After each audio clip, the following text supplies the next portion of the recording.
They just say you're monkeys, like go back to your country, you're stealing our jobs, you don't deserve this. He basically told me what he thought of me, like, you know, he told me to go back to where I came from. And they were like throwing rocks, and then you don't deserve to be in Ireland. And they don't really understand how it hurts. Yeah, well, he's black, you can't play with him. I said, of course I can play with him, like, he's my friend, it doesn't matter. Like, I have a heart, he has a heart, I've two eyes, he's two eyes. I'm Diana Bonici and welcome to Show Racism the Red Card, an initiative set up to tackle racism in sport and society. In this video, we will hear all about racism. What is it? How does it affect people? What should you do if you are experiencing it? And what people all around the country in sports clubs and organisations, as well as schools, are doing to tackle it. Show racism the red card. Show racism the red card. Show racism the red card. Show racism the red card. Show racism the red card. Show racism the red card. Show racism the red card. Yeah!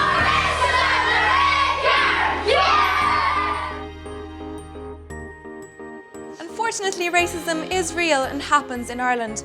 It can be difficult to know how to approach it, but there are positive steps you can take. Here is a story about a group of determined kids from Raphoe and their response to racism.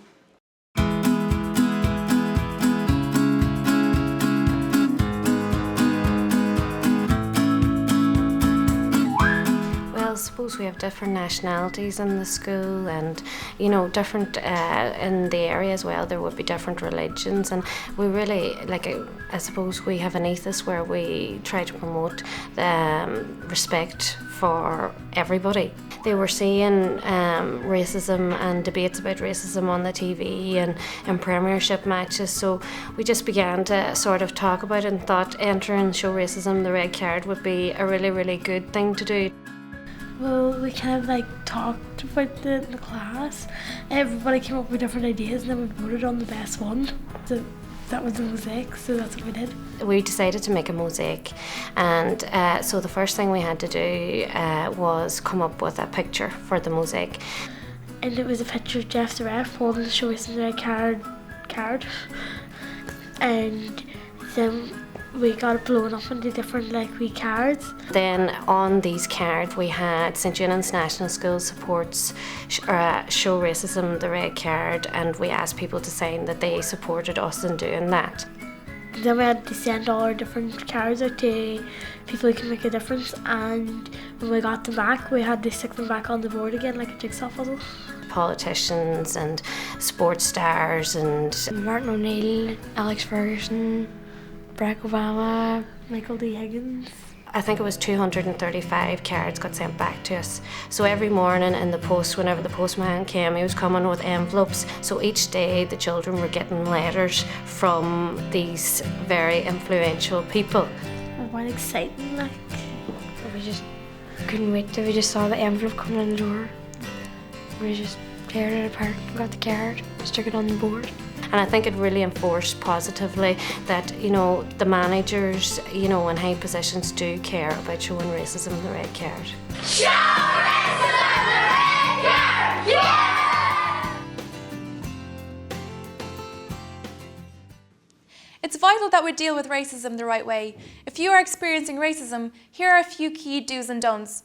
Don't keep it to yourself. Don't get involved in a fight or an argument, and do tell a parent, guardian, teacher, or anyone else that you can trust. Remember, racism is always unacceptable, and if we're smart and we use our heads, we can deal with it in the right way. I would advise somebody who has been subject to racial abuse in a team sport or around their work environment to speak out and speak out freely, because I feel that if we can stamp it out as quick as possible and identify the individuals that are doing it, then we'll have a better working environment as a group of people.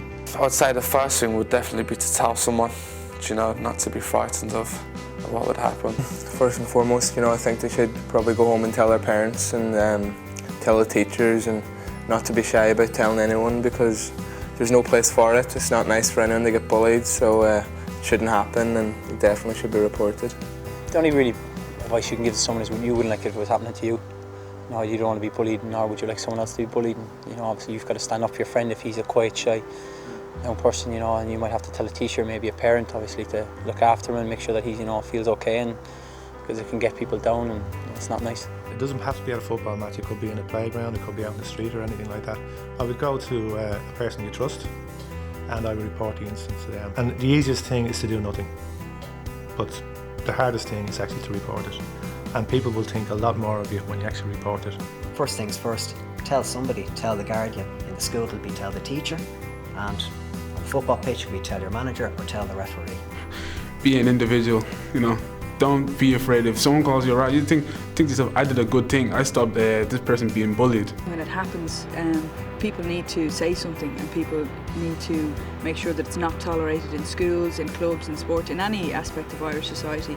Because it's like anything, if nobody stands up and says anything about it, it will just continue. It needs to become socially unacceptable. We need to ensure that it's a social taboo. In the same way that years ago driving your car without putting on your seatbelt is unacceptable, in the same way as smoking in pubs is unacceptable anymore. It requires a cultural change, and I think it's very important that takes place sooner rather than later. Show racism the red card. Show racism the red card.